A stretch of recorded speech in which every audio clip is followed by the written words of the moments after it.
C'est toujours un plaisir et une immense joie pour nous de vous savoir nombreux à l'écoute de la radio parlementaire, la 107.5 FM et également Parlement TV sur StarTime, DTT, canal 120.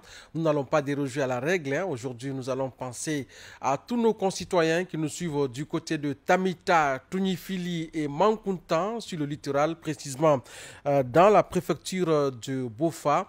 Nous n'oublions pas également tous ceux qui nous suivent du côté des quartiers Bordeaux et Timbo. Cette fois-ci, c'est dans Kankan, Nabaya. Merci de la constance à l'écoute de la radio parlementaire aussi, de votre fidélité à la télé du Parlement. En ce lundi 26 mai 2025, autour de la transition, vous ouvre les portes d'une semaine riche en actualité et en analyse au cœur de la vie institutionnelle et du devoir de devenir, j'allais dire, de notre nation et de notre continent. Dans la rubrique consacrée au projet de nouvelle constitution, nous reviendrons sur le pluralisme politique, une pierre angulaire de toute démocratie. Ensuite, nous mettrons le cap sur l'engagement du président du CNT, honorable Dr Dansa Kourouma, envers la jeunesse africaine, à l'orée bien sûr d'un forum régional crucial que la Guinée se prépare à accueillir, n'est-ce pas, un sommet qui va regrouper 14 pays qui viendront donc parler à Conakry de l'avenir de la jeunesse.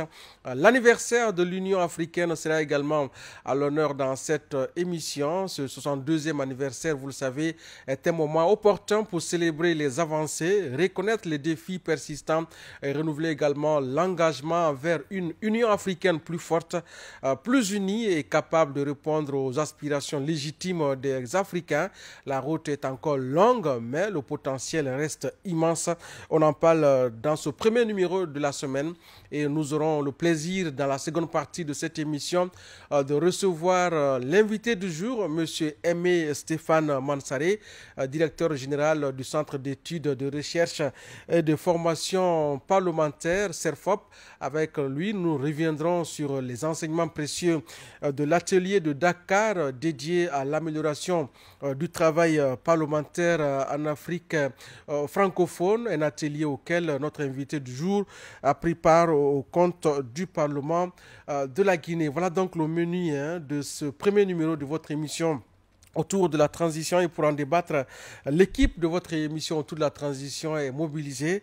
Eh bien, Bella Kamano, bonjour. Oui, bonjour mon cher Kouela, bonjour aux auditeurs de la radio parlementaire, mais aussi aux téléspectateurs de Parlement TV. Et bonjour particulier comme toujours aux fans donc, des médias parlementaires qui préfèrent tous les matins aller donc suivre tout ce que nous faisons ici à travers nos canaux. Il s'agit de nos plateformes, nos comptes Facebook, nos pages, nos blogs, etc. etc. Bonjour donc spécial à tout ce monde-là. Très bien. Mohamed Bari, bonjour.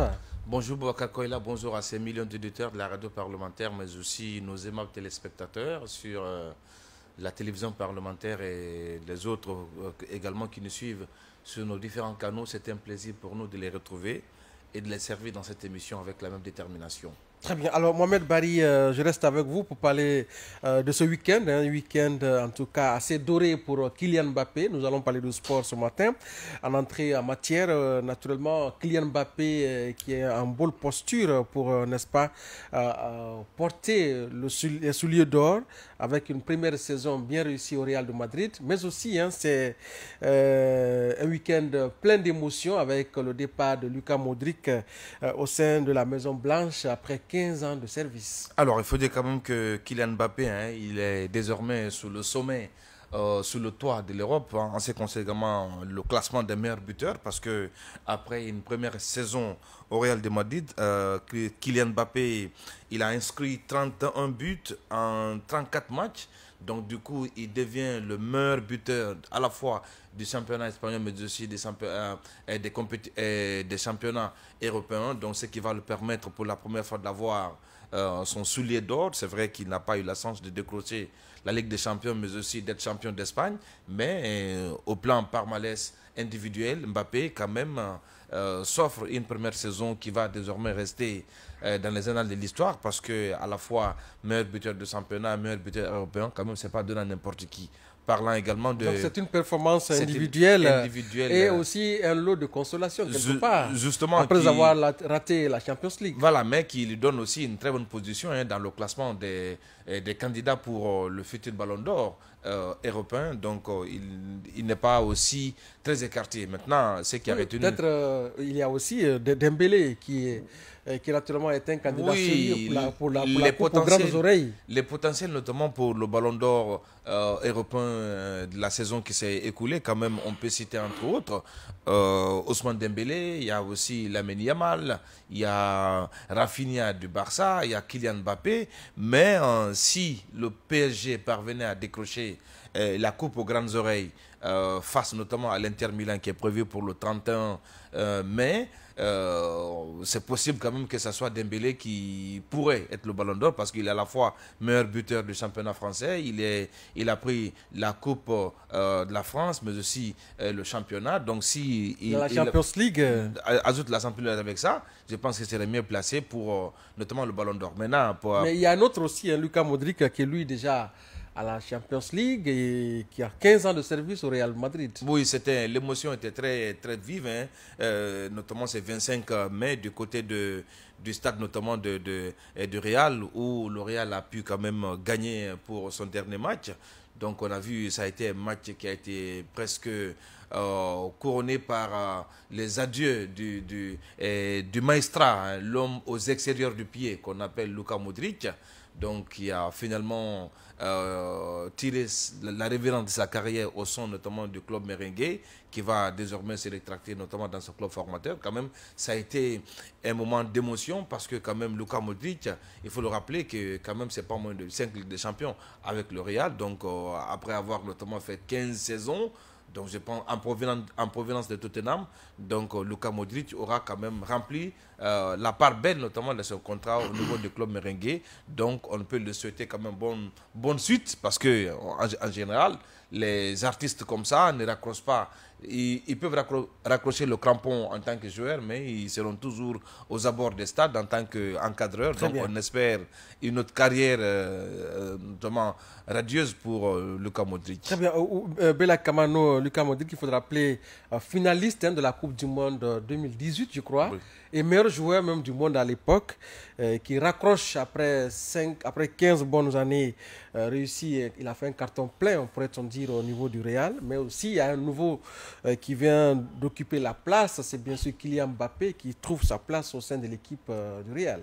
Oui, je crois que je vais aller dans le même sens que mon cher Barry pour rappeler que Kylian Mbappé d'abord, n'oublions pas qu'il a quitté il y a une année le Paris Saint-Germain, le PSG. Donc, vous savez qu'au moment où il quittait Paris, il avait assez de problèmes. Des problèmes financiers avec le club. Ensuite, il y a ce problème qui est venu se greffer lorsqu'il est allé pour une virée, je crois que c'était en Suède, sauf erreur de ma part. Oui. On l'a accusé d'avoir violé une dame dans un hôtel, et après il y a eu ce procès qui avait été annoncé. Il y a eu beaucoup d'autres bruits autour de tout ça.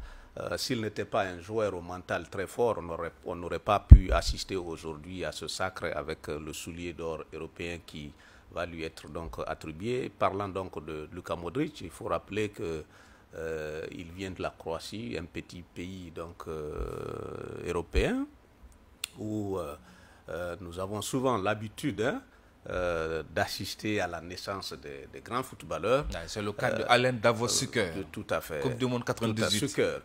Quand il était petit à l'époque. Bon, il était encore très jeune. Il n'était pas petit, mais il était... C'était le 98, non, je crois. Oui, c'était le meilleur buteur de la compétition, Alain Davo-Suker. Tout à fait. Alors, c'est donc grâce au football que ce pays... 98, c'est grâce au football que ce petit pays, en vérité, est en train de trôner un peu sur le toit de l'Europe, parce que avec le ballon d'or de Luka Modric, vous avez vu finalement où il est arrivé. C'est au Real Madrid où il va passer bientôt déjà 16 ans, sauf erreur de ma part, puisque ce matin les gens parlaient de 15 ans.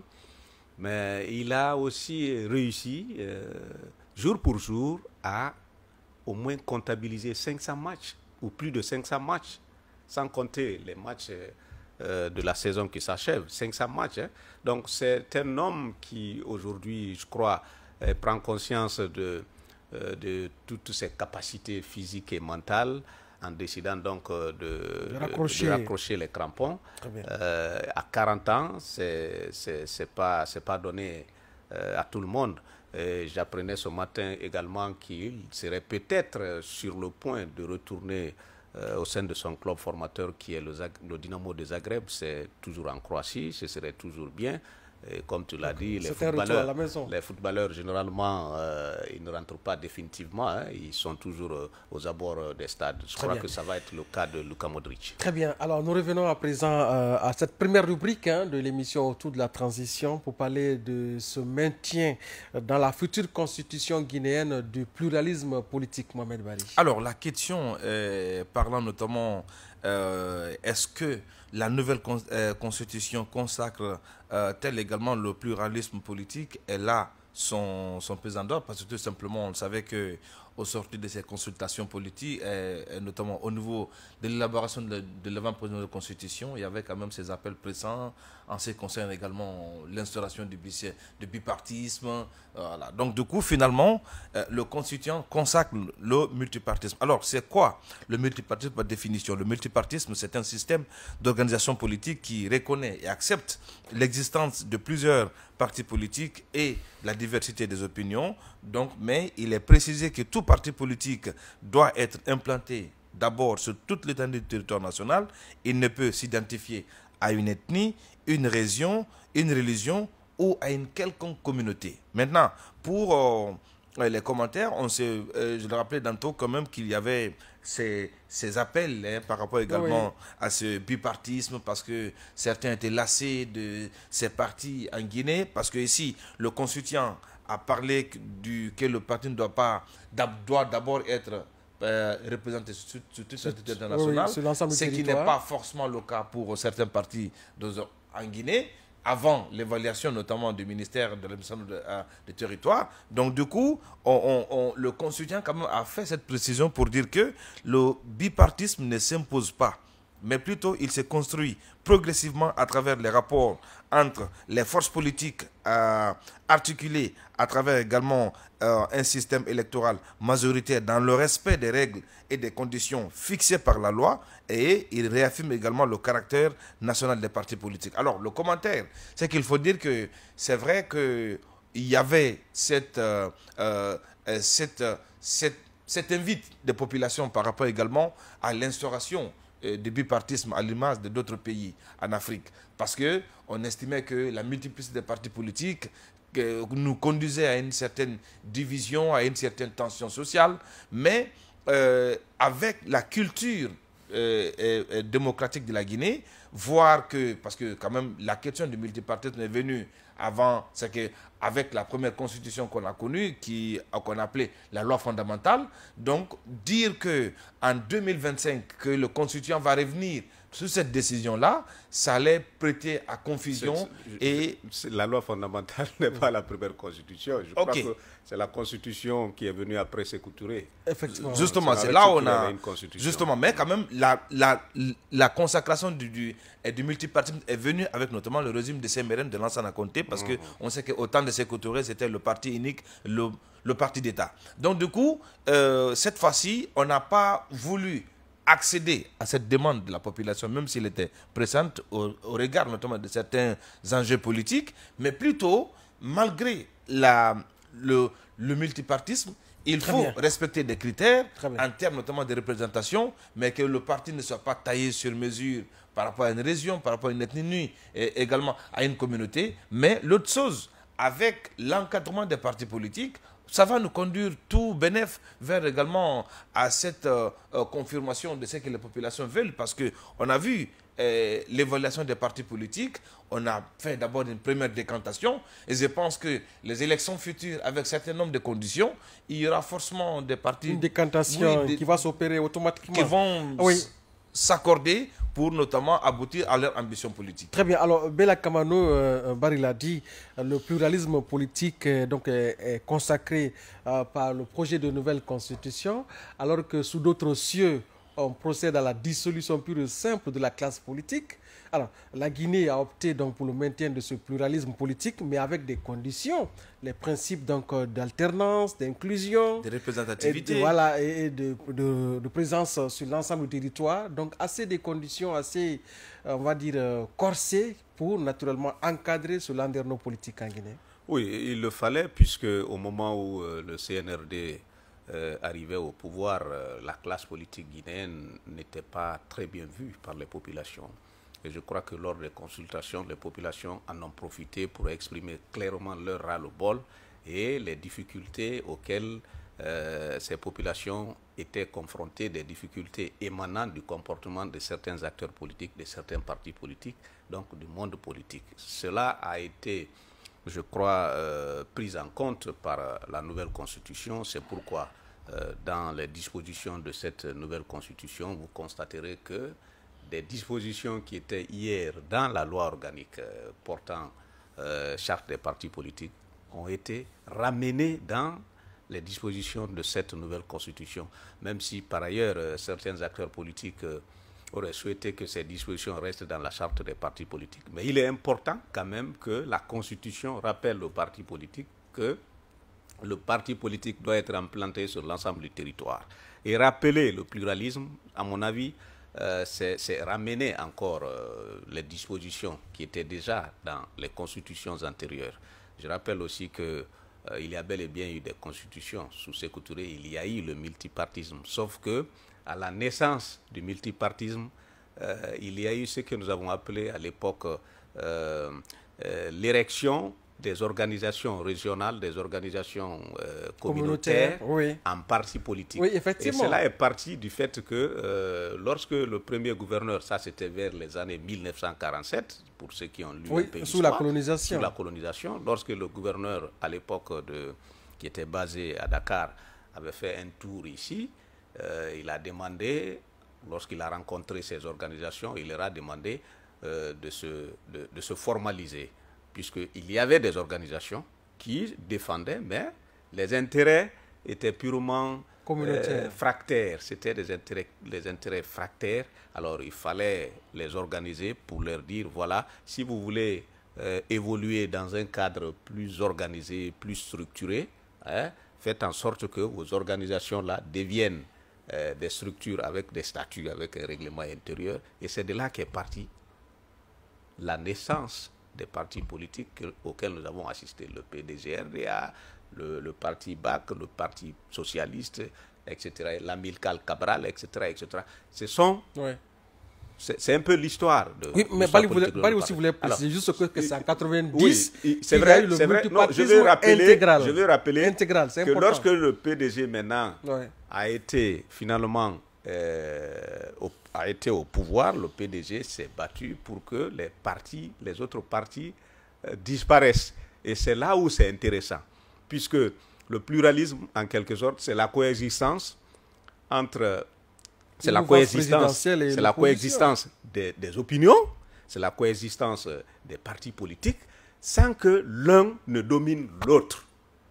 Puisque généralement, lorsque un parti politique dans un pays domine les autres, ou les autres subissent des censures, on n'est plus dans le pluralisme, on est carrément dans un parti-État. Et c'est à ça que nous avons assisté sous le régime du feu Ahmed Sékou Touré. Alors, je crois c'est ce que cette disposition, encore une fois, de la nouvelle constitution vient corriger. C'est vrai qu'à partir de la loi fondamentale, donc après Ahmed Sékou Touré en 1984, lorsque le CTRN a pris le pouvoir, le CTRN a proposé au peuple de Guinée la loi fondamentale qui a été validée par le peuple à travers un référendum.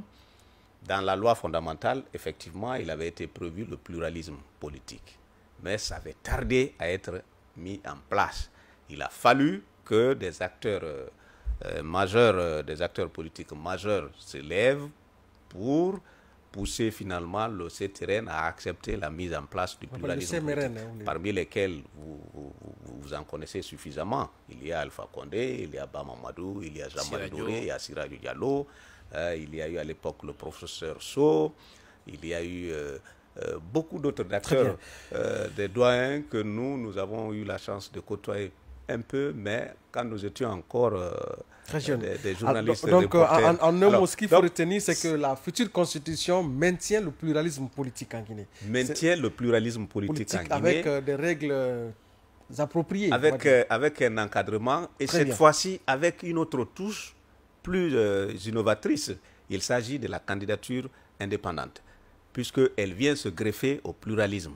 C'est comme pour dire que cette disposition ouvre carrément les vannes cette fois-ci au véritable pluralisme politique, parce que la candidature indépendante est désormais consacrée par la nouvelle constitution. Très bien. Alors, nous allons revenir sur cette audience que le président du CNT a accordée aux représentants résidents de plan international, à l'orée bien sûr d'un forum qui doit être organisé, du forum des conseils consultatifs des jeunes prévus en Guinée. C'est un rendez-vous qui va connaître la participation d'au moins plus d'une dizaine de pays à Conakry pour parler de l'avenir de la jeunesse. Nous allons suivre ce reportage de Sekou Sano et on se retrouve pour la suite de cette émission.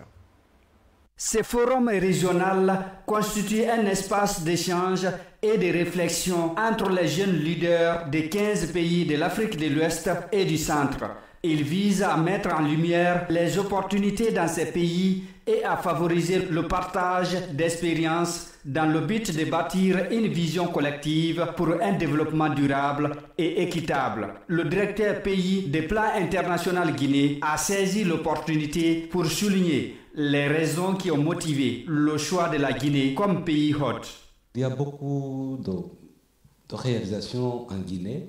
Et comme nous avons aussi la représentation des conseils consultatifs ici en Guinée, et c'est Madame Diallo qui est à côté de moi, qui est la coordinatrice régionale, nous avons fait le plaidoyer au vu des grandes réalisations de son Excellence le Président de la République, avec l'appui aussi du Président du Conseil national de transition. Nous sommes fiers pour les grandes réalisations et c'est pour cela que nous avons choisi la Guinée.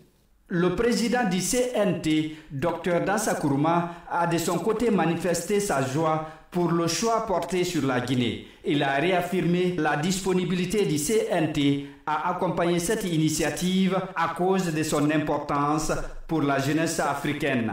Un engagement salué par le directeur pays des plans international Guinée. Très très content parce qu'il inspire toutes les fois que nous avons l'opportunité d'échanger avec le président.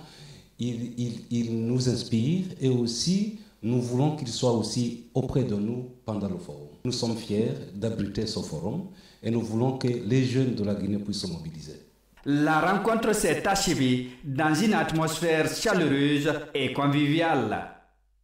Voilà donc la jeunesse africaine qui se donne rendez-vous à Conakry, un rendez-vous soutenu par le président du CNT, parce qu'il faut rappeler, Mohamed Bari et Bella Kamano, que le président du CNT est invité à prendre la parole à l'occasion de ce forum qui se tiendra à Conakry, et il doit développer un thème, naturellement, en direction de la jeunesse. Oui, il faut dire quand même qu'en sa qualité d'acteur engagé pour la cause de la jeunesse, tant en Guinée que dans la sous-région, donc le président du Conseil national de la transition, vous l'avez dit, a été invité à animer un panel qui s'intitule, qui porte sur le thème également le rôle de la jeunesse dans le processus de développement durable, participation, défis et perspectives.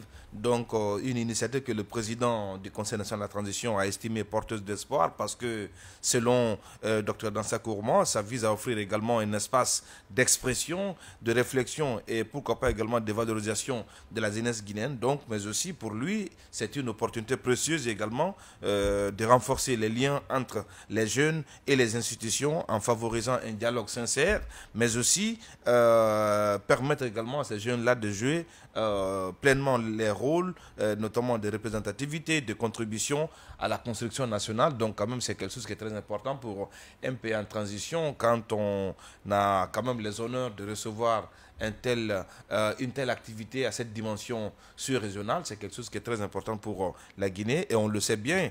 Le président du Conseil national de la transition, c'est vrai qu'on va me dire qu'il n'est plus jeune, mais il est quand même à la fourchette. Mais en Afrique, il est encore jeune. Voilà, en Afrique, il est encore jeune. Donc, du coup, quand même, ça va être une opportunité même pour en lui. Europe et aux États-Unis, nous sommes Justement, encore jeunes. voilà, ça va être une opportunité pour lui quand même de revenir sur quelques explications parce que la lecture de la jeunesse et l'implication de la jeunesse dans le processus de développement en Guinée, pour moi, l'exemple le plus illustratif quand même, c'est le cas de Dr Dansa Kourouma qui s'est fabriqué en Guinée.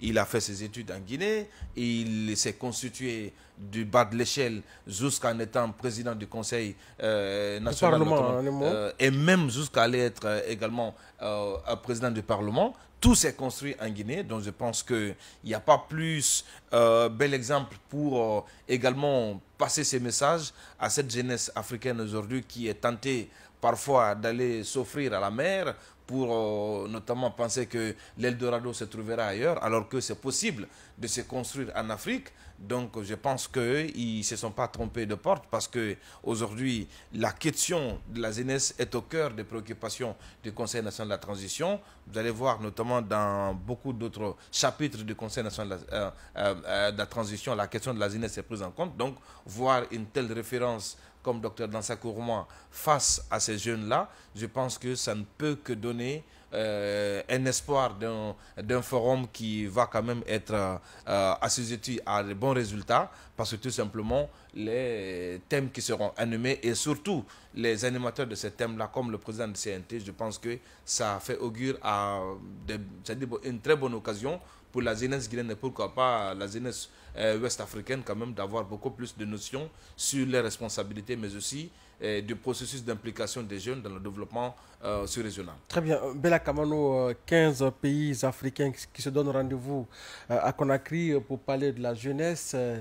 Qui de mieux que le président du CNT, entre autres, pour intervenir parce que lui-même, il est le symbole de la résilience et le symbole même de la réussite de la jeunesse, quelque part. Oui, bien entendu. Seulement, il faut ajouter qu'il a aussi fait un petit tour du côté de Dakar pour compléter sa formation qu'il a reçue en République de Guinée. Il faut le préciser pour nos téléspectateurs et Dakar, pour nos auditeurs. c'est la Guinée, ça presque. Il a aussi d'autres formations certifiantes. Ouais. Voilà. Alors, il faut reconnaître quand même que la Guinée a réussi au cours de cette transition à réunir les conditions qu'il faille pour accueillir justement, ou pour qu'elle soit le pays qui puisse accueillir aujourd'hui dans la sous-région cette grande rencontre de la jeunesse ou du Conseil de la jeunesse africaine. Entre autres conditions, vous savez que nous avons un président jeune. Ouais. Et au sein du gouvernement, vous savez aussi que nous avons plein de jeunes. Vous allez dans les départements, vous trouverez des chefs de cabinet qui ont 26 ans, 30 ans, 32 ans, 31 ans. Vous trouverez des secrétaires généraux qui ont 31 ans jusqu'à 35 ans. C'est aujourd'hui un pays qui est géré, pour ne pas dire qui est aux mains de la jeunesse. C'est la première condition. La seconde est que nous sommes aujourd'hui un pays qui a un conseil national de la jeunesse. Je ne sais pas si vous en avez entendu parler. Effectivement, oui, on a d'ailleurs à plusieurs fois reçu. Voilà. C'est Diané, hein. C'est Diané qui en est le président, hein, je ne sais, coordinateur. Il est le président, oui. Le président il est le président du CNJ. Oui. C'est un travail de longue haleine. Vous savez que les régimes qui se sont succédés n'ont pas pu mettre en place ce conseil pour des raisons purement politiques. Des raisons régionalistes, des raisons communautaristes, des raisons ethnicistes. Les uns croyaient à un conseil qui allait être au service du régime ou au service de l'opposition. Donc ce conseil pratiquement a eu toutes les difficultés du monde dans ce pays à pouvoir se mettre en place. Heureusement qu'avec l'avènement du CNRD, le conseil de la jeunesse a été mis en place grâce à la volonté politique donc des actuels dirigeants. Troisième condition ou troisième élément qu'il faut citer, qui échappe peut-être aux yeux des citoyens même de Conakry et ceux de l'intérieur, c'est que il y a des réalisations qui se font aujourd'hui au compte de la jeunesse. Hein? Prenez le long du tronçon Sangoya-Matoto. À droite, regardez très bien, il y a des maisons qui sont en construction. Ce sont des maisons d'insertion. C'est le cas aussi de Koza. Hein? C'est le cas de Koza. Ouais. Dans presque toutes les communes de la ville de Conakry, il y a des maisons d'insertion qui sont en construction. J'en parle parce que dans les temps, lorsque le ministre de la Jeunesse avait été récemment nommé, j'ai eu à échanger avec lui sur sa mission. Il m'avait dit en toute confidentialité que cela faisait partie des missions qui lui avaient été de manière vive, c'est-à-dire des vives voix qui lui avaient été confiées par le président de la République. La construction donc de ces maisons qui permettrait à la jeunesse de pouvoir venir suivre des formations, de pouvoir venir suivre surtout des formations sur l'entrepreneuriat, des formations sur l'insertion, etc., etc. Ce sont des projets, je crois, qui ont favorisé le choix de la Guinée pour abriter ces conseils de la jeunesse africaine, puisque le représentant même du plan Guinée le rappelle que la Guinée aujourd'hui est le pays le mieux indiqué pour recevoir donc cette rencontre. Encore une fois, pour parler de la jeunesse, il faut, à mon avis, revenir un peu sur les défis. Oui, nous allons parce que cette rencontre s'imbrique avec aussi le 62e anniversaire de l'Union africaine, ce qui nous permet de faire cette petite transition, parce qu'on parle d'intégration de la jeunesse, mais aussi l'Union africaine est le véritable symbole, ce véritable trait d'union dans le cadre bien sûr de l'intégration continentale. Aujourd'hui, l'Union africaine qui a 62 ans d'existence, quel regard peut-on porter sur les acquis de cette organisation continentale? Pour parler des acquis, cher Kouela, je préfère pour le moment commencer d'abord par les défis, puisque les acquis, c'est vrai, ils sont nombreux, ils sont historiques, mais aussi ils sont factuels. Ils sont historiques en ce sens que l'Union africaine, quoi qu'on dise aujourd'hui, qui était l'OUA au départ, hein, qui était l'OUA, quoi qu'on dise, l'Union africaine a quand même réussi à, disons, achever la lutte pour les accessions à l'indépendance des pays du continent africain. L'Union africaine a réussi quand même à mettre en place des instruments que j'appelle des ensembles sous-régionaux, que ce soit en Afrique orientale, en Afrique centrale ou en Afrique de l'Ouest. L'Union africaine a réussi quand même à mettre tous ces ensembles au niveau du continent africain. L'Union africaine, sur certains sujets diplomatiques, l'Union africaine a réussi quand même à harmoniser les points de vue. Notamment, vous savez que la guerre, par exemple, qui est en cours aujourd'hui en Europe, qui oppose la Russie et l'Ukraine, vous savez que c'est grâce à l'Union africaine que l'Afrique observe cette neutralité, puisque l'Union africaine est neutre. Alors, sur des sujets de ce genre, l'Union africaine a réussi quand même à harmoniser les points de vue et les discours. Sur le plan culturel, il reste beaucoup de défis à relever. Sur le plan footballistique, vous savez que nous avons notre CAF, malgré ses difficultés. Nous avons pu accueillir aussi pour une première fois une Coupe en du 2010 Monde, une Coupe du Monde en Afrique du Sud. Ouais. Alors, sur tous les plans, c'est vrai, l'Union africaine a quand même réussi à avoir un certain nombre d'acquis. Mais sur le plan politique et économique, les défis sont énormes. Tout à fait. Les défis sont énormes en ce sens que sur le plan politique, nous avons toujours un continent, et d'abord une organisation qui est placée sous la coupole des présidents, comme les autres ensembles sous-régionaux, ce qui parfois empêche l'Union de contribuer efficacement à la lutte contre le tripatouillage surtout de la démocratie, en quelque sorte, tripatouillage de la démocratie sur notre continent.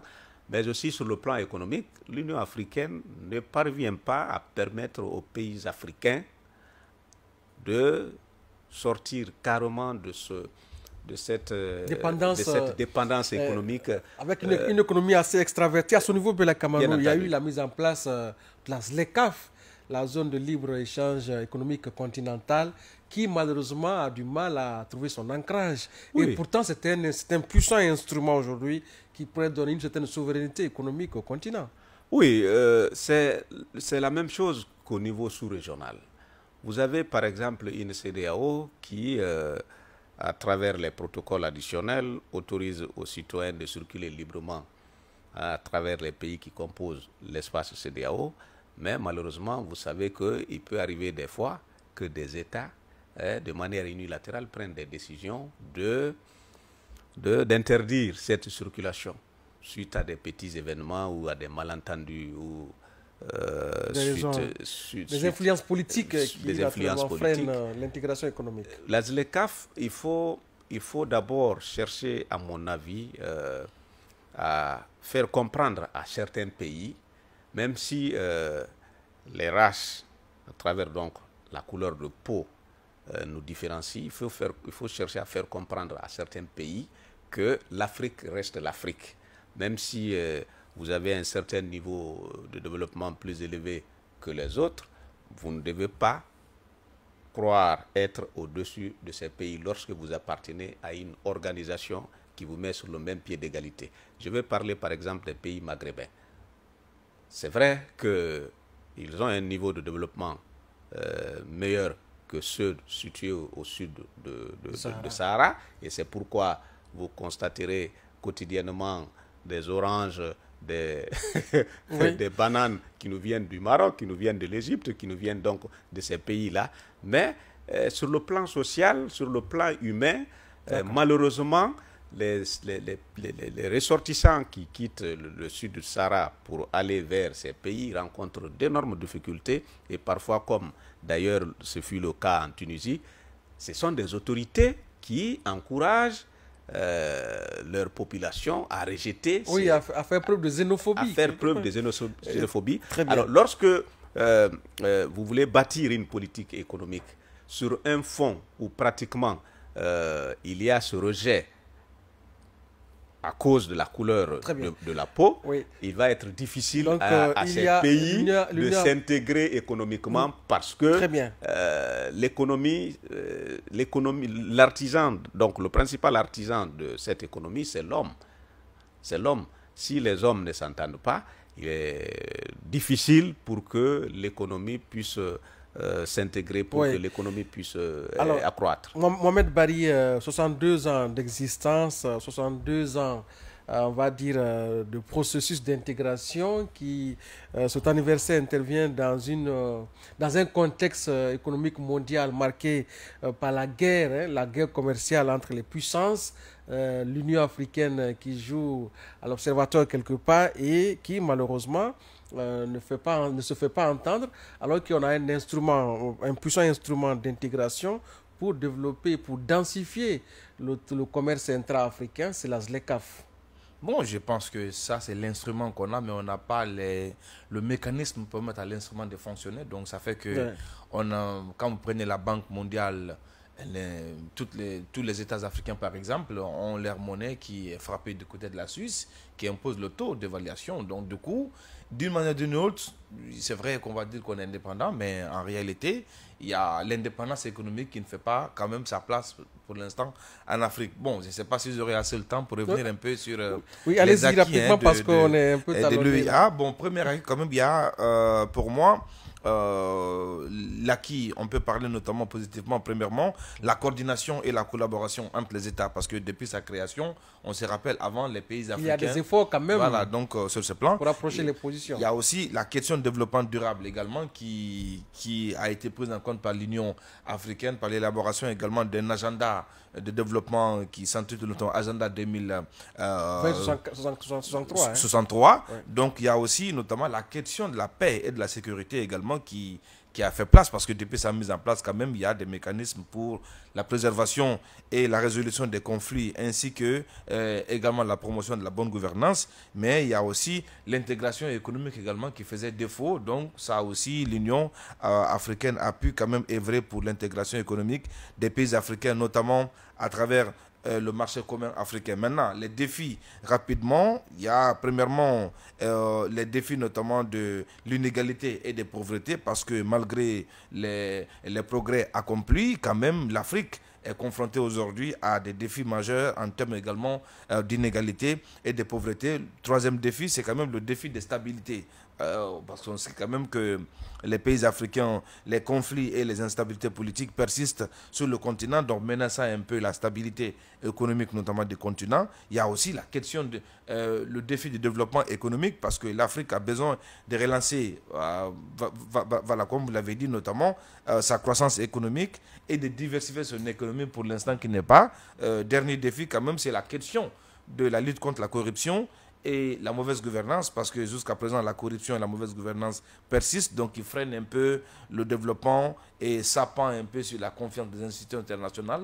Donc ça fait qu'aujourd'hui l'Afrique doit faire sa mue pour passer en revue tous ces défis-là afin qu'on puisse pleinement répondre aux aspirations des peuples africains. Très bien, oui, j'aimerais bien quand même, Bella Kamano, Mohamed Bari, qu'on organise ici un débat très intéressant quant à la posture de l'Afrique par rapport à cette guerre commerciale qui, naturellement, on assiste à l'émergence, comme je l'ai dit dans une tribune, à l'émergence du protectionnisme où chaque État sauve sa tête. Et voilà, quelle est la position que l'Afrique quelle pourrait être l'opportunité que l'Afrique allait saisir par rapport à ce contexte mondial que nous connaissons. Nous allons avoir l'opportunité de le faire dans les prochains numéros de cette émission, ce qui nous amène à la seconde partie de cet autre numéro de votre émission autour de la transition, où nous recevrons comme invité M. Aimé Stéphane Mansaré. Il est le directeur général du Centre d'études, de recherche et de formation parlementaire. Avec lui, nous parlerons bien sûr des enseignements à tirer de l'atelier de Dakar organisé récemment dans le cadre bien sûr de l'amélioration du travail parlementaire dans l'espace francophone. On marque la courte pause et on se retrouve pour la suite de cette émission.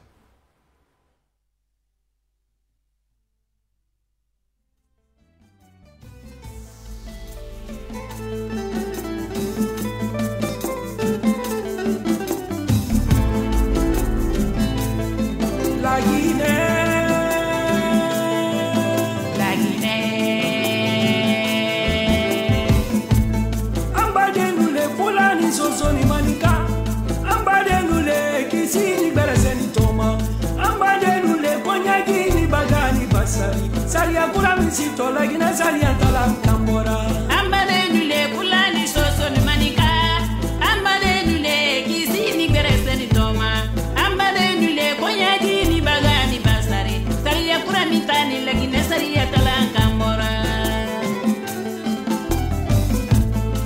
Nouvelle constitution, la nouvelle constitution Anka paso de melulo salia kuda sevela Salagina nini mobalu baitani yangwali Saria kuda wole beni keme filani koma Oira lagine kalula Osanza bolodi yoma kabara kelendi Ambanyo ndeme demokrasi la anagamana divanka soro bedi kekelendi Nini la kole mobalu la kole Sila anagamana di fanka sorombe di kekelendi musolu la kole kebalu la kole fantalu na ko famalu la ko ni mogolu la ko sini mogolu la kole si kankuna me fara ni kunna sinna denin ke manda musuman na karambara ke serendi ha alu santanu woro ha liban jabadala fitrila lakine ka den femfem ba kankaro kunna sidi de meidandana Ani si kankuda ni munuma amanda kekelindi Laine jamanaba Tamba la si kante mo kele kante Ole fona nye kwambe ya miriadi Bela muna pasaria Dunya bela muna pasaria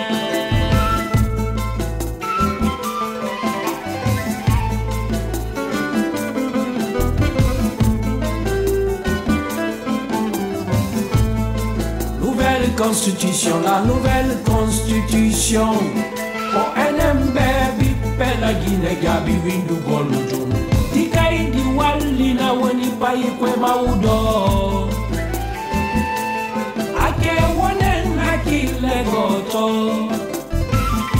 Osari eke sofoti teme di de goto. John na bi pela Guinée ben, ake famwen hakile goto.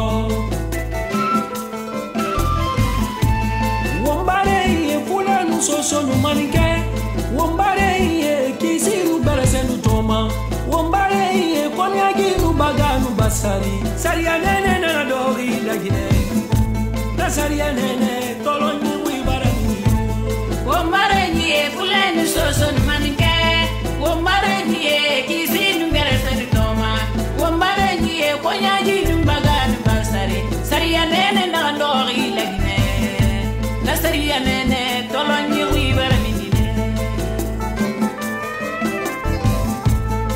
Nouvelle constitution, la nouvelle constitution.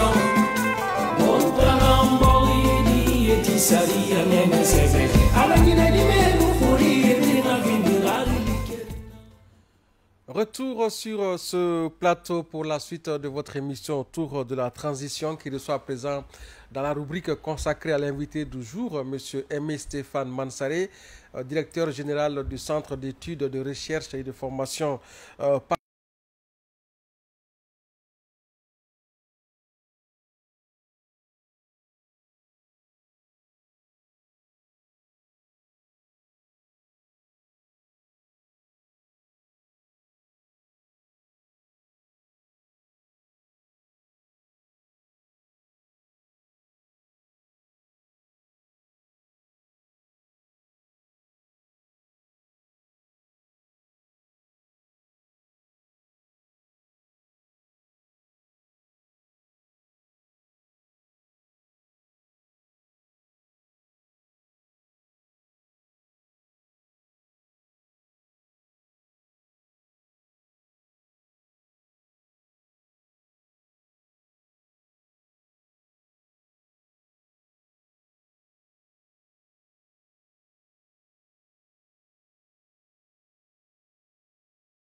Parlementaire, M. Mansari rentre fraîchement de Dakar, où il a pris part, il faut le rappeler, à l'atelier sur l'organisation du travail parlementaire dans l'espace francophone. Avec lui, nous reviendrons sur les conclusions de cette importante rencontre. Monsieur Mansari, bonjour. Et voilà, votre accoutrement me rappelle un peu cet événement organisé hier ici au Palais, qui a regroupé tout le pays qu'ici. Exactement, j'étais dans la même tenue.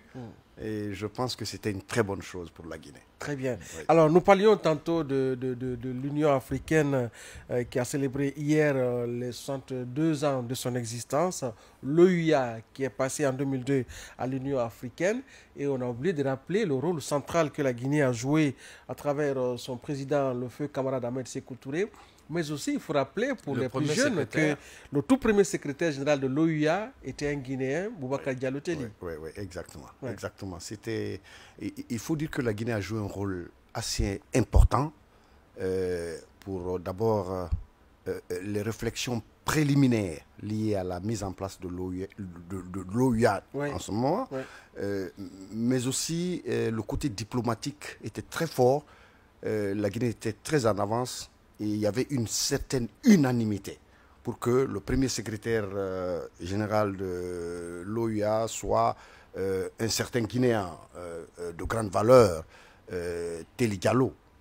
Je pense que c'est assez important. Et au-delà de Telli Diallo, il faut dire aussi que toutes les organisations satellites de l'OUA, l'organisation des femmes de l'OUA, l'organisation des jeunes, il y avait aussi un certain Traoré, qui a été l'un des premiers secrétaires généraux de l'organisation des jeunes. Guinée, donc, il faut dire que la Guinée était au cœur de cette problématique qui concernait, n'est-ce pas, l'unité de l'Afrique et toujours vers le développement de l'Afrique. Nous sommes toujours dans le même débat, malheureusement.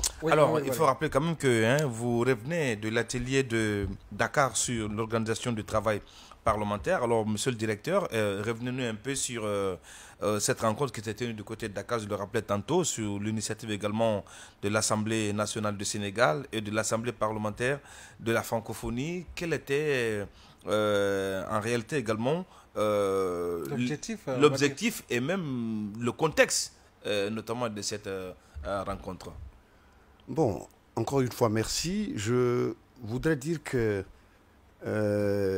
l'atelier de Dakar est la résultante d'un processus de concertation, d'évaluation des parlements de l'Afrique francophone. C'est extrêmement important. Des évaluations à distance, des auto-évaluations, des échanges interparlementaires.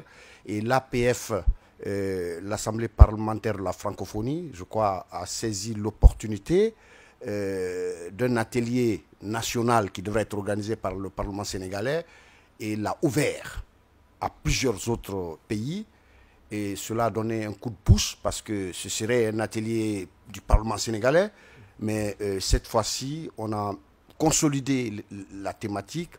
On a invité le Parlement mauritanien, le Parlement ivoirien, le Parlement togolais, mais aussi des représentants des organisations affiliées à l'APF, notamment l'Université Senghor qui était là, aussi le Parlement français qui était là, ensuite certaines universités canadiennes qui étaient là aussi, parce qu'il y avait 3 formateurs, un Canadien, disons comme ça, parce qu'ils ont tous la nationalité canadienne, un Canadien et un Français du Parlement français, et puis bon, Moussa Diop, qui est le représentant de l'Université Senghor. Donc, vous comprenez que la thématique, elle était assez intéressante et elle ciblait l'amélioration du travail parlementaire. Et vous comprenez que le travail parlementaire s'articule surtout sur les procédures législatives. Et c'est extrêmement important. Donc, de l'initiative de la loi jusqu'à l'examen, jusqu'aux plénières, disons, au vote de la loi, à la promulgation par le président de la République, tous ces segments ont été discutés de façon contradictoire. Parce que tous les parlements n'ont pas les mêmes pratiques. N'ont pas les mêmes approches. On n'a pas les mêmes approches, donc ça a été discuté. Ce qui était très important, c'est que ce n'était pas une formation classique. Et les animateurs ouvraient le débat par une orientation générale sur la thématique, et puis tous les parlements donnaient leur expérience. Tout à fait. Et c'était extrêmement intéressant. C'est à ce titre. Avant qu'on ne revienne sur les modules qui ont été développés, les thématiques qui naturellement ont fait objet de discussion, est-ce qu'on peut avoir un peu une idée du profil des participants? Vous êtes, il faut le rappeler, le directeur du CERFOP. C'est une des nouvelles directions créées par le président du CNT, une des grandes directions, on ne va pas faire des jaloux, mais c'est une direction stratégique du Parlement, parce que le Parlement n'en disposait pas avant l'arrivée du président Dr Dansa Kourma. Est-ce qu'on peut avoir une idée un peu? Qu'est-ce qui a prévalu au choix des participants à cette rencontre? Au choix des participants. D'abord, avant qu'on arrive à Dakar, les innovations du président Dansa étaient déjà connues. Okay. Et ça avait fait l'objet de beaucoup de discussions, notamment autour de la création du Centre d'études, de recherche et de formation parlementaire. Et j'avoue objectivement que cette innovation a émerveillé tout le monde. Parce que quand nous avons fait la présentation du CERFOP, on était en avance sur tout le monde, en réalité. Okay. Parce qu'une analyse comparative entre les parlements anglophones et les parlements francophones, c'est effectivement la faiblesse au niveau des parlements francophones des centres d'études et de recherche. Je vous donne simplement pour le Sénégal, la recherche est liée aux archives. Donc le contenu de la recherche, c'est un peu la coordination des chercheurs qui viennent apprendre, écrire des livres, ainsi de suite. Donc vous voyez un peu l'attribution, elle est spéciale. Bon, si vous prenez le Parlement mauritanien, ils n'ont pas de centre d'études pratiquement, mais ils ont créé un pool d'experts identifiés dans les universités, dans les centres de recherche, qui viennent chaque fois que le Parlement a besoin d'une recherche ciblée, et ils viennent, ils font la recherche. Donc, ce n'est pas la même approche. Okay. Et si je prends le cas du Togo, ils ont une section formation. Bon, il n'y a pas d'études. Donc, avant même que le président Dansa n'innove, la question était déjà posée. Pourquoi les parlements de la francophonie sont un peu faibles par rapport au centre d'études, de recherche et de formation parlementaire? Parce que si on pose le postulat d'une certaine manière, on voit le problème de façon holistique. On peut dire que le développement, c'est aussi une action d'amélioration des conditions de vie au niveau social, politique, économique et même juridique. En termes de liquidation ou de limitation des effets de la pauvreté, l'insécurité, l'injustice, le chômage, le déséquilibre écologique. Mais ce qui est assez important, le rôle des parlements dans la problématique du développement. Et aujourd'hui, on cerne l'idée selon laquelle si les parlements ont des centres d'études, de recherche, en amont et en aval, cela renforce la capacité de mettre en œuvre les actions et les attributions des parlements, notamment le contrôle de l'action gouvernementale, et l'élaboration des lois et autres choses. Donc vous voyez un peu que si les parlementaires qui arrivent et qui passent ont des fiches techniques avant de débattre d'une loi, ils ont les tenants et les aboutissants, les causes profondes, les effets secondaires, le tout dans une analyse systémique, il est possible que les lois portent mieux. Donc, c'est pourquoi, aujourd'hui, l'accent est mis sur les centres d'études, de recherche et de formation parlementaire. Et d'ailleurs, je l'ai dit dans une de mes publications, qu'il y a eu quelque chose d'inédit, n'est-ce pas? Parce que quand nous avons présenté les innovations du CNT, eh bien, tout le monde s'est levé pour applaudir le président du CNT près de 5 minutes. Il a fallu que l'animateur dise non, ça va maintenant comme ça, c'est vrai, la Guinée vous a convaincu, mais c'est à l'honneur du président du CNT. Parce que quand on a dit, nous on a un centre d'études, de recherche, de formation parlementaire, avec un contenu différent de celui du Sénégal, de la Mauritanie et des autres pays, même de la France, parce qu'il y avait aussi la France. Et M. Yves, qui représentait l'Assemblée française, est directeur du compte-rendu à l'Assemblée nationale française. Alors, il était beaucoup émerveillé par cette capacité que les Guinéens ont toujours eu naturellement de se projeter à innover et à créer cela. On ne s'est pas limité là, ce n'était pas seulement le CERFOP, parce que les innovations du président Dansa, vous savez, il n'y a pas que le CERFOP.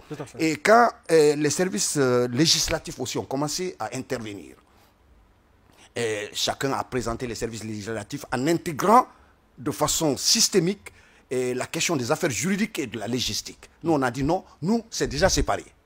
Parce que le problème ressortait aussi. En fait, il ne faut pas encombrer les services législatifs, il faut aller dans le sens à créer des directions spécifiques liées à la légistique. Et le problème, il est déjà résolu en Guinée. Vous voyez pourquoi la Guinée a vraiment porté la voix de l'Afrique cette fois-ci au niveau de l'atelier de Dakar. Donc tout le monde était convaincu. On dit, ah bon, c'est déjà créé. Mais c'est déjà créé. On a une direction et on a une d'Ajul. Et puis au-delà, on a parlé de toutes les innovations du président Dansa, ce qui a valu les applaudissements de tout le monde. Tout le monde s'est levé. En tout pour cas, dire vraiment, ça c'est encore la Guinée. À vous écouter quand même, hein, pour celui qui n'a pas été à Dakar, voir s'arracher les cheveux. Donc, est-ce que vous pouvez revenir un peu sur les principaux modules que vous avez pu quand même aborder au cours de cette rencontre du côté de Dakar? Oui. Le module principal, c'était la procédure législative. C'était le module principal, mais bien avant, les actes législatifs et non législatifs, la question de la légistique et l'analyse comparée un peu des pratiques parlementaires dans la sous-région. Et cela nous a amené naturellement à faire la plus grande comparaison d'ailleurs entre les pays anglophones et les pays francophones. Parce que le partenaire de cet atelier, c'est aussi l'APF, l'Agence parlementaire de la francophonie.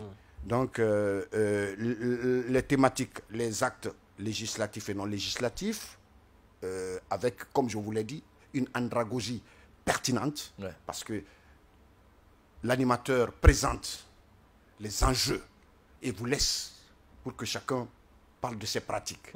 Et ce qui était intéressant, en tout cas, à 80%, comme mon collègue du Sénégal m'a dit, à 80%, la Guinée, ce sont les recommandations de la Guinée, en fait. Parce que la Guinée est déjà en avance. Sur la légistique, on est en avance. Et sur le CERFOP, on est en avance. Et sur même la structuration des services de l'administration parlementaire, on est très en avance. Peut-être ce qui nous manque un peu maintenant, c'est comment rendre ça plus opérationnel, parce que je craignais ça. Je disais à ma collègue qui était avec moi, j'ai dit, bon, écoute, tu vois, on a tellement vendu le CNT, et le président a été applaudi, tout le monde est content.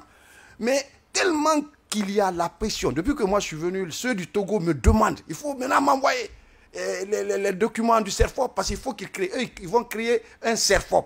C'est-à-dire, il n'y a pas de différence. Mais ils veulent partir de ce que nous avons fait. L'exemple guinéen. Ensuite, ce qui est plus important, ce qui a marché en Guinée.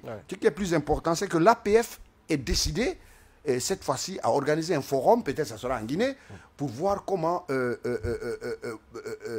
dynamiser, rendre un tout petit peu plus performant des centres qui vont être créés. Parce que c'est un déficit qui a été constaté par les spécialistes. Et je pense que la Guinée est très en avance, et à cause de cela, on doit dire merci au président dans ça, parce que ce sont des innovations qui ont été applaudies. Bien. Et ça, je pense que les gens vont commencer à tourner autour de la Guinée pour voir comment nous fonctionnons, parce qu'ils ne savent pas comment nous, on a pris l'avance sur des constats qui étaient déjà faits, et que déjà la Guinée a un CERFOP. La Guinée a séparé les services législatifs et la légistique, et au-delà. Donc, les pratiques ne sont pas les mêmes. Naturellement, on a discuté parce qu'on a présenté un peu comment l'Assemblée française fonctionne, comment les autres assemblées fonctionnent. Oui, à ce niveau, monsieur le directeur, l'un de vouloir vous arrêter, est-ce que vous parliez tantôt des pays anglo-saxons et des pays francophones, est-ce que vous avez eu à constater une différence dans les approches,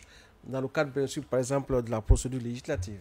Oui, même pas, parce que nous, on était entre pays francophones quand même, il faut le dire, mais le débat, il était où? Il y a beaucoup de différences. Par exemple, vous voyez, la France, il y a des différences à deux niveaux. Le premier niveau, c'est l'organisation des métiers parlementaires, au niveau de l'administration parlementaire. Les métiers ne sont pas organisés de la même façon.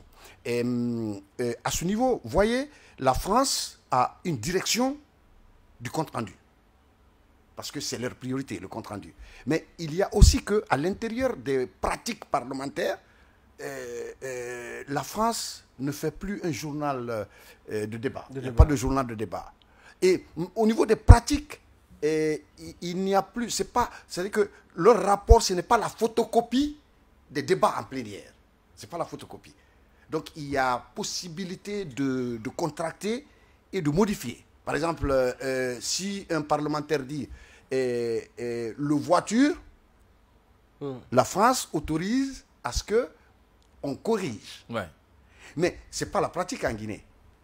À Guinée, si c'est pour le journal du débat, c'est la photocopie exacte. Donc c'était un débat. Ça une nous a transcription pris, mécanique. Une transcription mécanique. Non, eux, ils sont passés ça. Ensuite, si vous prenez l'Assemblée nationale française, il n'y a plus de compte-rendu papier. Tout est digitalisé. Donc ceux qui peuvent lire, ils vont lire. Mais ils ont voulu nous imposer ça, mais le débat il était très houleux. Nous on dit non, mais on ne peut pas vouloir. Regardez la sociologie de la Guinée. Est-ce qu'il est pertinent? Parce que nous on leur a dit que nous sommes même on est même en train de voir comment installer une bibliothèque, une imprimerie parlementaire. Donc eux ils trouvent que ça c'est un non-événement parce qu'ils n'ont plus besoin de papier. Vous comprenez un peu comment il y a la différence. Maintenant, eux, tout est digitalisé. Ensuite, il n'y a plus, comment ils appellent ça, le compte-rendu analytique, comme nous le faisons ici. En principe, pour le moment, ici, dans les procédures législatives, il y a le compte-rendu analytique. La France n'en fait plus. Il n'y a plus de compte-rendu analytique. Si je prends le cas du Sénégal, le Parlement du Sénégal, vous verrez que nous n'avons pas les mêmes approches de la recherche. Je vous ai dit tout à l'heure, l'attribution, bibliothèque, recherche, archives, recherche. Nous, le président Dansa est parti plus loin pour dire que, puisque l'Assemblée est déjà le foyer incandescent des dynamiques de développement, parce que c'est là où se concentre l'essentiel du pouvoir qui permet à un pays de se développer. Donc, il n'y a que un centre d'études peut faire des études en amont ou en aval pour préparer les parlementaires à mieux voter les lois. Parce que les lois, la question aussi des lois, la grande problématique qui a été posée là-bas, ça nous a pris toute une journée, c'était de voir le rapport entre les lois, les réalités sociologiques et les besoins de développement. Et là, ce n'est pas seulement la loi. La loi, la loi, on peut la respecter. Mais si elle ne permet pas le développement, s'il y a des chevauchements, s'il y a des problèmes. Donc, il faut, au-delà de la procédure législative classique, aujourd'hui, les tendances vont dans le sens de créer une adéquation entre la loi, les réalités sociologiques et les dynamiques de développement. Ça, c'est extrêmement important. Aussi, mais est-ce qu'à ce niveau, monsieur le directeur, vous n'avez pas aussi parlé de l'expérience guinéenne quand on prend la future constitution? Il y a eu d'abord une consultation globale de toutes les composantes de la société. On a l'impression que c'est le résumé de toutes les aspirations du peuple et qui intègre ces enjeux de développement quelque part. Oui, d'ailleurs, c'est ce qui a permis à beaucoup d'applaudir aussi le président Dansa, parce qu'on leur a dit, nous sommes déjà, en fait, on n'a pas encore formalisé cela comme vous le voulez, mais si nous voyons comment notre constitution a été élaborée, je dis, mais alors là, vous verrez que nous sommes partis au-delà des procédures législatives. En fait, la loi, elle vient d'où? Elle ressemble à qui? À quoi? Elle sert à quoi? Elle est applicable à qui? Elle est applicable à qui? Ouais. Donc, cette réflexion qui commence à être un sujet important pour les spécialistes des questions parlementaires, nous l'avons résolu, dans une certaine mesure. Enfin, c'est ce que nous avons dit à Dakar. Nous, le problème, il est résolu. Peut-être on va formaliser autrement pour voir comment mieux arranger ça. Mais nous, pour notre constitution de cette année, cette fois-ci, on a d'abord invité tout le monde. Il y a eu beaucoup de rencontres. Ensuite, les gens sont partis sur le terrain. Ils ont recueilli les besoins. Ils ont analysé les besoins. Ils sont retournés encore. Ils ont ajusté. J'ai dit, maintenant, presque, on est en adéquation avec les besoins, dans les conditions normales. Donc, encore une fois, la Guinée est en avance. Et cela nous renvoie un peu à l'initiative de la loi. parce que c'est extrêmement important. C'était aussi un débat toute une journée sur l'initiative de la loi. Qui initie les lois? Actuellement, si vous prenez la constitution guinéenne, enfin les pratiques parlementaires guinéennes, le gouvernement et le Parlement. Bon, c'est important. Mais partout, ce qu'on a constaté, c'est que le Parlement initie moins de lois. C'est le même schéma ici que tout le monde. Maintenant, la problématique aujourd'hui, c'est, puisque c'est le Parlement, enfin les députés qui sont les représentants du peuple, ils sont plus proches du peuple, pourquoi ne pas renverser la tendance? Donc il faut voir quelles sont les réflexions il faut faire aujourd'hui pour que le Parlement ait plus de temps d'initier des lois, mais des lois qui partent des réalités vécues par les parlementaires depuis la base, puisqu'ils ont leur représentation nationale. Donc ça, c'est une question aussi qui est posée aujourd'hui, qui constitue un défi pour les parlementaires en général. Donc vous voyez un peu comment faire en sorte. Ensuite, les gens sont en train d'analyser, est-ce qu'on doit se limiter au gouvernement et au Parlement? Est-ce qu'il n'est pas possible aujourd'hui de réfléchir sur certains mécanismes qui permettent à toi, à moi, s'il y a la nécessité de proposer une loi, sans passer obligatoirement par le... Parce qu'ici aussi, je leur ai dit, non, nous, je crois que dans la Constitution, dans la procédure législative, ce qui est dit en Guinée, c'est que quelqu'un peut venir vers un parlementaire et travailler. Et lui faire porter maintenant, les autres veulent qu'on pousse les réflexions jusqu'à pouvoir permettre aux citoyens lambda qui a un constat d'envoyer les lois. Puisque le Parlement déjà n'envoie pas de loi. C'est dû aux occupations, c'est dû à ceci ou cela, mais c'est toujours le gouvernement. Or, le gouvernement, ce n'est pas le peuple. Vous voyez, le gouvernement, oui, c'est bien aussi, il travaille pour le peuple, mais c'est l'exécutif quand même. Ils sont nommés, ainsi de suite. Comment eux, ils peuvent avoir plus d'initiatives? Si vous prenez les statistiques, que ce soit au Sénégal, en Mauritanie, au Togo, et partout, même en France, c'est la même chose. Vous voyez, donc l'analyse des pratiques. Alors, revenons sur la formation de Dakar, qui avait pour thème central axé sur la logistique. Alors, selon vous, pour un pays comme la Guinée qui est en transition, quelle pourrait être également la nécessité de s'accommoder à ce thème-là? Est-ce que c'est un thème crucial pour des pays comme la Guinée qui sont en transition? Oui, même si la Guinée est en avance, je pense qu'ils nous ont donné des éléments de réflexion. C'est extrêmement important par rapport aux interventions pertinentes des formateurs, par rapport au débat croisé interparlementaire. Je pense qu'on a eu beaucoup de sujets intéressants. On doit continuer à réfléchir. Par exemple, on doit pouvoir réfléchir pour le cas de la Guinée, comment voir aller au-delà du gouvernement et des parlementaires. C'est ça. Si les populations aussi peuvent proposer des lois, c'est une très bonne chose. Ça, c'est un débat. Je ne dis pas que ça va venir aujourd'hui ou demain, mais en tout cas, c'est une dynamique qui renforce la démocratie. Parce que la démocratie, c'est le pouvoir du peuple. Donc, plus si le peuple a la possibilité, n'est-ce pas, de proposer des lois, je pense que c'est important. Mais c'est les mécanismes qui sont difficiles, parce que de toute façon, qu'on parle de démocratie ou pas, il y a aussi les mécanismes qui sont opérationnels possibles. Justement. Donc, vous voyez cette leçon que nous avons tirée. Au niveau de la logistique, vous parlez de la logistique. Là aussi, il y a eu un débat au niveau de Dakar, parce que c'était vraiment un débat de haut niveau. Au-delà des textes, ce n'était pas un débat simpliste. Il fallait quand même avoir la possibilité de se projeter dans un futur opérationnel. Donc encore une fois, au niveau de la logistique, on s'est penché sur l'esprit de la loi et la lettre de la loi. Ensuite, la qualité de la formulation. Parce que la logistique, de toute façon, consiste à mieux formuler les lois. Oui. Ça, on les formule. Oui, l'esprit de la loi et la lettre de la loi. En réalité... Pour nos téléspectateurs qui nous suivent, ça renvoie à quoi? Oui, ça renvoie... non, si on prend l'esprit, ça, c'est ce qui motive naturellement la loi. Parfois, ça ne se lit pas sur les lettres. C'est compliqué. Il faut... L'esprit est là. Mais au-delà, le débat était centré sur la logistique. La logistique, c'est la forme. On donne la bonne forme au texte. Mais la logistique n'est pas responsable de l'adéquation entre la loi et la réalité. Ça, c'est un autre problème qui se pose. Vous voulez dire que la logistique est beaucoup plus axée sur le côté technique de formalisation de la loi, de sa dimension sociale. Exactement. Parce qu'on est parti des théories de George Sell.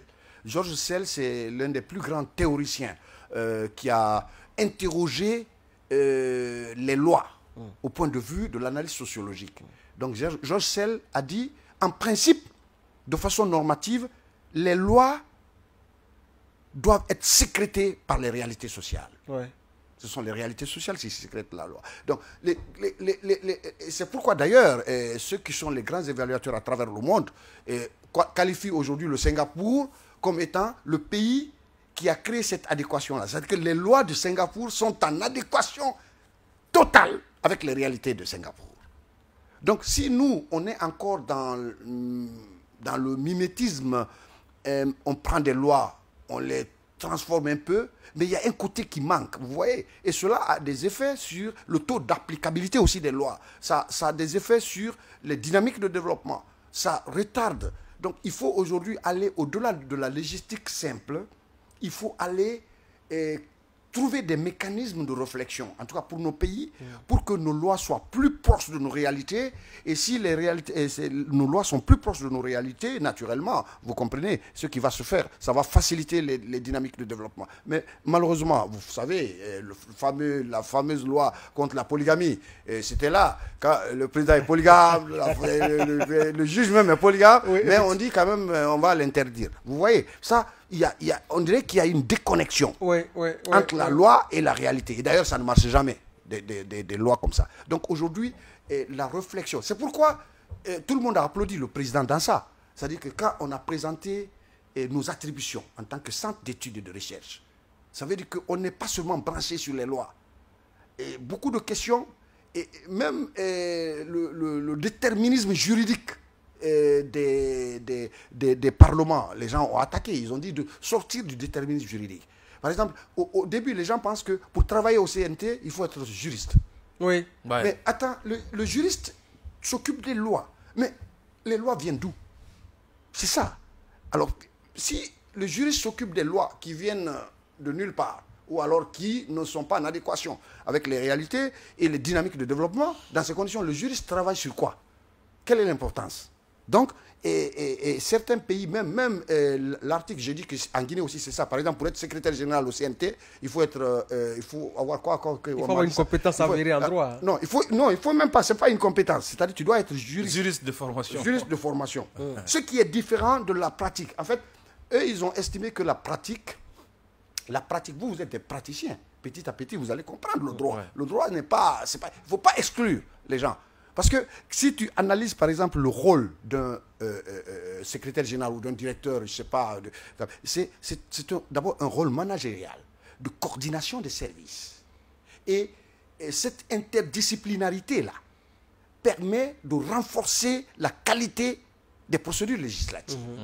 Alors, si les procédures législatives sont bien ancrées, bien organisées, bien systématisées, dans les conditions normales, ça marche. Mais même si cela est, il faut aussi dire, le débat aujourd'hui, même si cela est, si en amont, on n'a pas trouvé des lois qui sont en adéquation avec nos réalités, c'est pourquoi le débat, il était ouvert, il n'était pas que alors selon vous, au sortir de cette formation de Dakar, en tant que vous, l'équipe guinéenne qui a préparé à cette formation, aujourd'hui, quels sont les acquis de la formation de Dakar et en quoi ces acquis-là peuvent aider à une certaine amélioration du travail parlementaire au niveau du CNT? En incluant bien sûr le volet formation aussi. Oui, au niveau du volet formation, je dis qu'on a beaucoup d'acquis parce que l'atelier de Dakar était animé aussi par un andragogue du niveau mondial, c'est vrai, parce que Guy, qui est venu du Canada, qui est le concepteur même de la pédagogie de l'université Senghor, était là. C'est lui qui a donné le cours. Et moi, je l'ai approché, je lui ai dit, nous sommes dans notre plan d'action, on est actuellement sur un chantier. C'est par exemple le guide de la formation. On veut faire un guide de la formation. Alors c'était bien. Quand il nous a montré ce qu'il a déjà fait pour l'université Senghor, c'était extraordinaire. Donc en principe, c'est une opportunité. On doit faire le guide de la formation parlementaire de Guinée, basé sur une réorganisation des services parlementaires et une répartition des tâches dans une dans une analyse systémique qui ne dérange pas. Tous les services marchent. Vous voyez, non? Ça, c'est comme ça. On est en train d'ailleurs de faire actuellement, le secrétaire général nous a chargé de travailler sur l'audit institutionnel organisationnel. Je crois que ça sera à profit. Mais je dis que avoir un guide de la formation parlementaire en Guinée, on sera les premiers, parce que le gars m'a dit, vous serez les premiers encore, vous allez innover. Parce que si vous avez un guide, ça veut dire que tous les pays aussi vont faire la même chose. Et comme lui, il est spécialiste en pédagogie et en andragogie de formation, il est prêt à nous accompagner. Ça, c'est déjà assez important. Ouais. Parce que quand la Guinée a été présentée, tout le monde veut venir en Guinée, on pense que tout est rose. Nous, on dit tout n'est pas rose aussi. Mais nous avons des innovations, nous avons des gens qui pensent, qui réfléchissent. Certains même ont dit, mais attends, comment c'est un CNT, non? Oui, ouais, c'est un CNT, mais ça ne veut pas dire. Mais nous pouvons innover. Ouais. Et c'est ça. Donc, une des attributions aussi du CNRD, c'est la refondation. Tout à fait. Donc, le CNT en plein dans la refondation. Et c'est ce qui séduit aujourd'hui les parlements africains. Et je suis heureux de dire à tout le monde que depuis que je suis revenu, tout le monde m'appelle, ceux du Togo, mais il faut nous envoyer maintenant, il faut qu'on crée les CERFOP. J'ai dit non, mais attendez d'abord qu'on fasse le compte rendu et qu'on ait l'aval. On ne va pas vous envoyer des documents officiels comme ça. J'ai dit prenez le temps, on aura le temps, on en parlera au président du CNT, on en parlera au secrétaire général. Et puis, bon, c'est bon, on va voir comment organiser peut-être un forum sur les centres d'études, de recherche et de formation parlementaire en Guinée.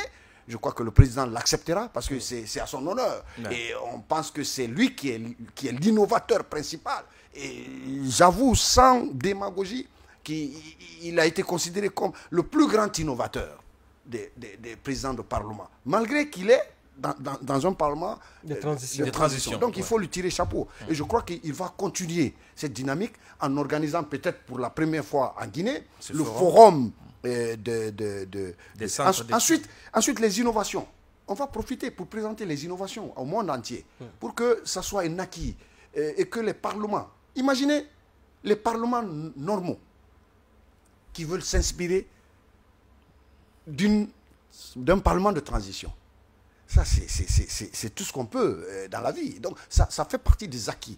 Donc, bientôt, on aura cela. Et ce qui est aussi important, avec l'audit institution et organisation que nous sommes en train d'organiser, on a dû introduire, ce matin même, on était avec la direction pour voir comment on va introduire d'autres éléments. Parce que c'est extrêmement important de faire un travail qui marque. Désormais, on ne travaille plus pour la Guinée comme ça. Les gens nous regardent. Ouais. Donc, il faut faire un travail scientifique qui dépasse les appréhensions nationales. Il faut qu'on aille au-delà. Donc, encore une fois. Très bien. Alors, monsieur le directeur, nous arrivons au thème de cette émission. C'est une émission de compte rendu et nous avons été très bien servis. Oui. Est-ce que vous avez quelque chose à ajouter par rapport à tout ce qui a été dit déjà? Bon, je voudrais encore une fois remercier le président Dr Dansa et l'encourager. Parce que vous savez, tu peux faire du bien si ce n'est pas connu. Si on ne vend pas ton bien, les gens ne connaissent pas. Donc il faut l'encourager dans cette dynamique d'innovation et faire en sorte que ces innovations qui deviennent un point d'ancrage pour les dynamiques parlementaires au niveau de l'Afrique francophone, que ces services qu'il a créés, qu'il les fasse marcher mieux encore, en y mettant des moyens, en faisant tout, parce que les autres vont faire comme nous. Je ne souhaite pas qu'eux, ils nous dépassent parce que c'est nous qui avons initié. Donc ça, encore une fois, je dis, et je remercie aussi notre collègue Silla Nabinti, on était ensemble. Ah oui. Et je vous dis que c'était très intéressant. Tout le monde a dit que la Guinée a totalement dominé cet atelier parce qu'elle était présidente, moi j'étais président. Donc jusqu'à présent, on nous appelle tous présidents. Ah, donc, la Guinée est président de toutes les commissions, tous les débats. Une délégation qui a tenu compte du genre. Une délégation. Un Sénégalais m'a dit, mais attends, monsieur, est-ce que vous êtes Guinéen? Vous avez étudié en Guinée? J'ai dit non, les Guinéens, comme moi, il y en a des millions. Je vais vous dire aujourd'hui une chose. C'est peut-être la corruption parfois. On envoie des gens qui n'ont pas le niveau quand il s'agit de débats intéressants. Mais le jour que la Guinée enverra sur le globe terrestre l'univers des Guinéens capables, qui ont la compétence, les gens parleront d'une autre Guinée. Si on vous envoie des tocards, ça, ce n'est pas notre problème. Mais si on vous envoie des bons Guinéens, ils sont nombreux. Encore une fois, merci. Très bien. Merci à vous, monsieur.